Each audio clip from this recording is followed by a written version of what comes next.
इस मैदान में।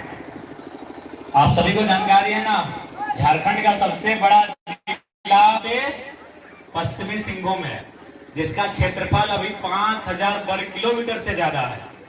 हमारे धनबाद का क्षेत्रफल 2000 वर्ग किलोमीटर है, यानी हमारे धनबाद से आपका जिला लगभग 2.25 गुना ज्यादा है।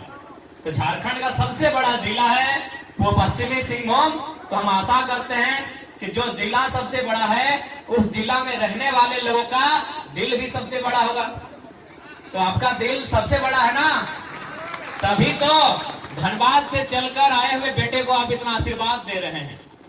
तो आपका दिल सच में बहुत बड़ा है कि धनबाद से चलकर जो बेटा आपके बीच आया है, आप उसे दिल खोलकर आशीर्वाद दे रहे हैं। इसलिए झारखंड के सबसे बड़े जिला के सबसे बड़े दिल वाले लोगों के बीच में उपस्थित हूं। उन सभी को मेरा, जो हमसे बड़े हैं उनको मेरा प्रणाम रहेगा, और जो हमसे छोटे हैं उनको मेरा आशीर्वाद रहेगा, मेरा आशीर्वाद रहेगा। आज के इस कार्यक्रम को अब हमारे इस कार्यक्रम की आवाज को, हमारी बातों को गांव-गांव तक ले जाने के लिए भूमिका का निर्वहन करने वाले तमाम मीडिया हाउस से जितने भी हमारे साथीगण आए हैं, मीडिया हाउस से संबंधित लोग हैं, उन सभी को धन्यवाद करते हैं। आज के इस कार्यक्रम में सुरक्षा के दृष्टिकोण से उपस्थित स्थानीय थाना प्रभारी महोदय, उनके तमाम पुलिस के जवानों को धन्यवाद करते हैं और निर्मलता की पंक्ति के साथ अपनी वाणी को आरंभ करते हैं कि सवाल बनकर फिर उठूंगा, जो बन पड़े सो जवाब रखना। सवाल बनकर फिर उठूंगा, जो बन पड़े सो जवाब रखना। मेरा खून बेकार ना जाए, मेरे खून का हिसाब रखना, मेरे खून का हिसाब रखना। आज निर्मल महतो की हत्या हुए 37 साल हो गए। झारखंड राज्य का अलग हुआ 24 साल हो गए, लेकिन आज भी झारखंड के लोग अपने अधिकारों से वंचित हैं। आज भी झारखंड के लोग रोजी रोजगार से वंचित हैं। आज भी झारखंड के लोग अपनी भाषा, संस्कृति, परंपरा को बचाने के लिए संघर्ष कर रहे हैं। इसलिए आज हमें आवश्यकता है एक नए झारखंड का निर्माण किया जाए, एक नए झारखंड की स्थापना की जाए, एक नए झारखंड का सृजन किया जाए। और ये नया झारखंड इस बार तलवार की धार से नहीं, गोलियों की बौछार से नहीं, तीरों की बौछार से नहीं, नया झारखंड बनेगा हमारे मत के अधिकार से, हमारे मत के अधिकार से।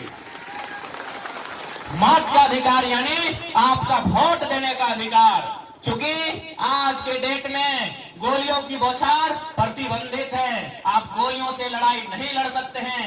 आज के डेट में तीर कमान को भी प्रतिबंधित कर दिया है। आप अपनी लड़ाई तीर धनुष से भी नहीं लड़ सकते हैं। आज अपनी लड़ाई तलवार से भी नहीं लड़ सकते हैं। आज आपको अपनी लड़ाई आपके हाथों में जो वोट देने की ताकत है, उस वोट की ताकत से अपनी लड़ाई लड़नी होगी और उन लोगों को सत्ता से बाहर करना होगा जो लोग सत्ता का सुख भोगने आए हैं। उन लोगों को सत्ता में लाना होगा जो आपके लिए गोलियां खा सके, जो आपके लिए संघर्ष कर सके और झारखंड के जल जमीन जंगल, झारखंड के रोजी रोजगार को सुरक्षित रख सके, बचा सके।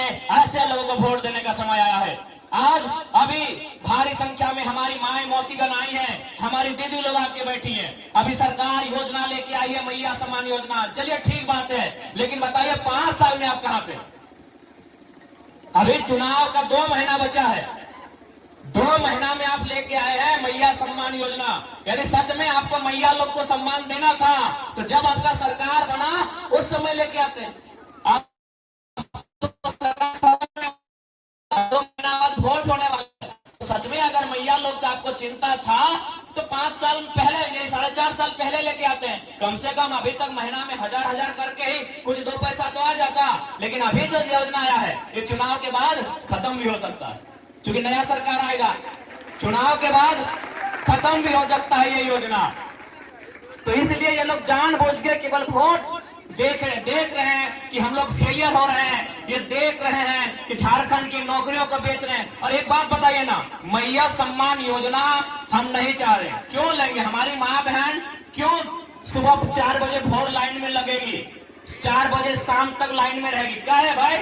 बिरसा मुंडा ने खून की उल्टी किया हो, सुनील महतो ने एमपी रहते हुए 12 गोली खाया हो, और वहां की बहू बेटियां 1000 रुपए के लाइन में क्यों लगेंगी भाई? हमारे यहाँ टाटा है, 15,000 एकड़ में टाटा है, टिस्को है, टेल्को है, उषा मार्टिन है, एचईसी है, हिंडाल्को है, बीसीसीएल है, सीसीएल है, ईसीएल है, सीएमपीडीआई है और एक दो नहीं अनगिनत कंपनी, फैक्ट्री, रोजी रोजगार का साधन है। आप नियम बनाइए। 75% जो बोले हैं कि कंपनी फैक्ट्री में 100 में 75 नौकरी झारखंडी को होगा, हमको 100 में 75 नौकरी दीजिए ना, हमारी माँ बहन को 1000 रुपए की लाइन लगने की कोई जरूरत नहीं है।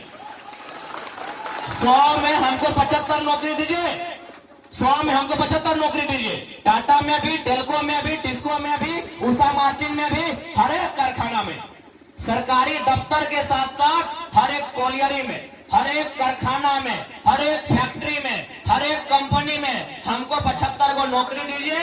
और बाकी जो आप मैया सम्मान के नाम पे योजना लाए हैं, मुख्यमंत्री महोदय, आपके मंत्रिमंडल में, आपके विधानसभा में जितने नेता बैठे हैं, उनकी पत्नी लोग को महीना में 1000 दे दीजिए, हमको कोई आपत्ति नहीं है, दे दीजिए। जितने भी विधायक बैठे हैं, अगर वो पुरुष है तो उनकी पत्नी को 1000 रुपया महीना दीजिए, और अगर वो महिला है तो उनके पति को 1000 रुपया दीजिए, अगर वो कुंवारा है उनके माता पिता को 1000 रुपया दीजिए। हम लोग कुछ नहीं बोलेंगे।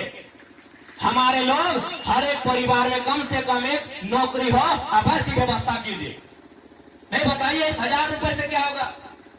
आप हमारी नौकरी को बांटेंगे उड़ीसा वालों को, हमारी नौकरी को बांटेंगे उत्तर प्रदेश बिहार वालों को, गुजरात वालों को, और हमको भुलाने के लिए, हमको उलझाने के लिए 1000 रुपए महीना।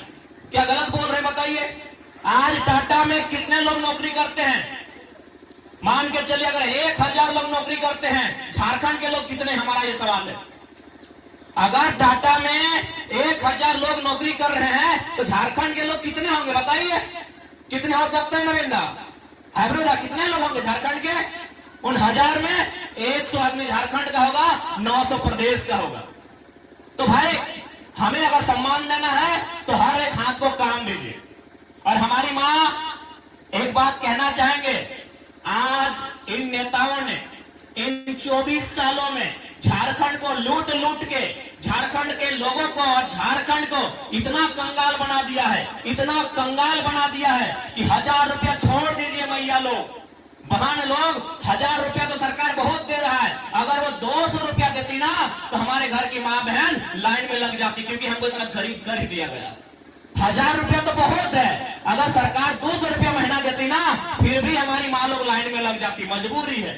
सवाल पेट का है, पापी पेट का सवाल है, सवाल गरीबी का है, सवाल इस लाचारी का है, सवाल बेबसी का है। तो 1000 रुपया तो बहुत है, अगर 200 रुपया सरकार महीना में देती तो हमारी माँ, हमारी बहन लाइन में लग के पैसा लेती, क्योंकि सवाल पापी पेट का है। इन लोग 24 साल में इतना लूट लिया है झारखंड को। आप जाके अभी आपके सुखदेव में क्या नाम है विधायक का, उनका घर के सामने से पार हो रहे थे, 5-5 को देख रहे कूलर घूम रहा है, 5-5 को कूलर बाहर से दिख रहा है कि विधायक का घर में 5 को कूलर लगा है। माने आप रहेंगे सुख सुविधा में, आप रहेंगे फैसिलिटी में, आप रहेंगे महल में 2 तल्ला। और हमको लगता है इनका घर रांची में भी होगा, रांची में भी विधायक का घर होगा, हो सके जमशेदपुर तरफ भी जमीन लेके रखे होंगे। यानी विधायक लोग 5-5 कूलर तो हम लोग देख लिए, अंदर से जाके देखेंगे तो कहीं 10-12 को निकलेगा। यानी आप रहेंगे सुख सुविधा में, आप रहेंगे महलों में, आप रहेंगे रजगद्दी में, और हमारी माँ लोग को भुलाने के लिए 1000 रुपए महीना, और भी चुनाव के ठीक 2 महीना पहले। तो इसलिए आपसे स्पष्ट कहना चाहेंगे, हम लोग अगर सत्ता में आते हैं तो सबसे पहले डोमिसाइल पॉलिसी को तय करेंगे, क्योंकि जब तक झारखंड राज्य में डोमिसाइल पॉलिसी नहीं बनेगी तब तक इस राज्य को चलाने में सुविधा नहीं होगी। डोमिसाइल पॉलिसी यानी स्थानीय नीति, नीति यानी नियम।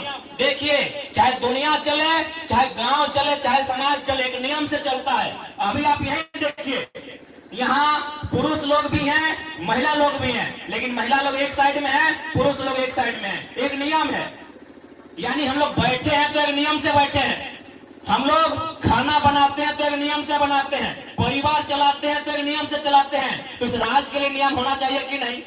इस राज्य को चलाने के लिए नियम होना चाहिए कि नहीं? इस राज्य को चलाने के लिए कोई नियम नहीं है। इसीलिए उड़ीसा वाले भी बोलते हैं हम झारखंडी, बिहार वाले भी बोलते हैं हम झारखंडी, यूपी वाले भी बोलते हैं हम झारखंडी, और बंगाल वाले, गुजरात वाले भी बोलते हैं हम झारखंडी। तो आप झारखंडी, तो हम लोग क्या लालखंडी? नहीं, हम लोग नक्सली। सब है झारखंडी। आप झारखंडी, झारखंड की नौकरी आप लेंगे, झारखंड के खनिज को लूटेंगे आप, तो हम लोग नक्सली, इसका मतलब। और वही हुआ है। आपको अपने वोट की ताकत से, आपको अपने मत के अधिकार से इस झारखंड की वर्तमान परिस्थिति को बदलना होगा। यदि आप इस स्थिति को नहीं बदलते हैं तो आज याद रखिए, हमारा आपका जीवन तो कट गया है, कट रहा है। आने वाला 10-15 साल भी अच्छा कटेगा, लेकिन जो छोटे छोटे बच्चे जिनको आप गोद में लेके आए हैं, उनका जीवन अच्छे से नहीं कटेगा।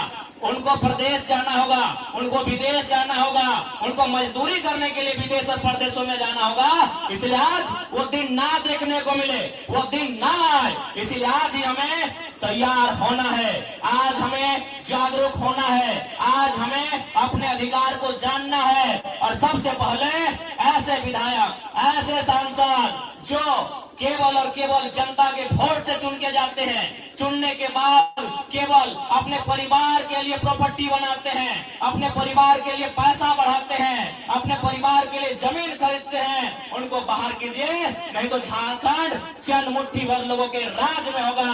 और उसी का प्रमाण है। आज देखिए, माननीय मुख्यमंत्री आदिवासी की बात करते हैं, तो आदिवासी में हेमंत सोरेन के अलावा हेमंत मुंडा भी है, हेमंत उरांव भी है, हेमंत पहाड़िया भी है, हेमंत किस्कू भी है, लेकिन खुद रहेंगे मुख्यमंत्री, पत्नी विधायक, भाभी जी विधायक, भाई साहब मंत्री। और सुनने में आया है कि अब दुमका तो कैप्चर कर लिया है, अब सुन रहे कोल्हान से भी मुख्यमंत्री चुनाव लड़ेंगे। काहे को उधर का सीट घर वालों को दे चुके हैं, एक जगह बसंत सोरेन को शिफ्ट कर चुके हैं, एक जगह भाभी जी को शिफ्ट कर चुके हैं, एक जगह पत्नी को शिफ्ट कर चुके हैं। अब वो आना चाहते हैं जोबा मांझी का सीट जहां खाली हुआ है, मंझगा है ना, अच्छा मनोहरपुर है जोबा जी का सीट। अब मुख्यमंत्री की नजर कोल्हान की सीट पे है, यानी उनका बस चले तो झारखंड में 28 रिजर्व सीटें हैं, उनमें केवल उनका परिवार, उनका गोतिया भयाधी चुनाव लड़े अगर उनका बस चले तो। अरे आदिवासी यानी लगभग 80 लाख की आबादी, मूलवासी यानी 3 करोड़ की झारखंड की आबादी, 3.5 करोड़ की आबादी, लेकिन आप एक परिवार में बांध के रख दिए हैं। सारी ताकतें एक परिवार के हाथों में, सारा संपदा एक परिवार के हाथों में। उस नियम से बाहर आइए, झारखंड को सुंदर बनाइए। एक बात बताइए, क्योंकि आप सभी जानते हैं झारखंड को बनाने में सभी का योगदान है। अगर 1940 के टाइम, 1950 के टाइम जयपाल सिंह मुंडा का चर्चा था, कार्तिक उरांव होरो साहब का चर्चा था, तो 1970 का चर्चा विनोद बिहारी महतो, कॉमरेड ए.के. राय, शिबू सोरेन का चर्चा था, और 1985 निर्मल महतो का चर्चा था। 87 उनके खून जो बहा है उसका परिणाम ये झारखंड है, उसी का परिणाम ये झारखंड है। क्योंकि झारखंड के बारे कोई नहीं जानता था देश में। झारखंड के बारे में उस समय देश के प्रधानमंत्री राजीव गांधी हुआ करते थे, उस समय उनके मंत्रिमंडल में बूटा सिंह मंत्री हुआ करते थे। जब झारखंड से कोई जाते थे कि हमको अलग झारखंड राज्य दीजिए, वो बोलते थे ये किधर है, क्या हो रहा है। लेकिन जब निर्मल महतो को गोली लगाया यही जमशेदपुर के चमरिया गेस्ट हाउस में, उनकी गोली से जब 72 घंटे तक पूरा झारखंड में जाम लगा था, पूरा झारखंड बंद था, तब राजीव गांधी के कान में पहली बार गया कि कुछ लोग झारखंड अलग राज्य का डिमांड कर रहे हैं। वो डिमांड निर्मल महतो के खून से पूरा हुआ है, इस बात को याद रखिएगा। बिल्कुल निर्मल महतो की शहादत से उनकी जो छींटे पड़ी थी खून की, उस खून की छींटे की सुगंध दिल्ली तक पहुंची थी, राजीव गांधी के कानों तक।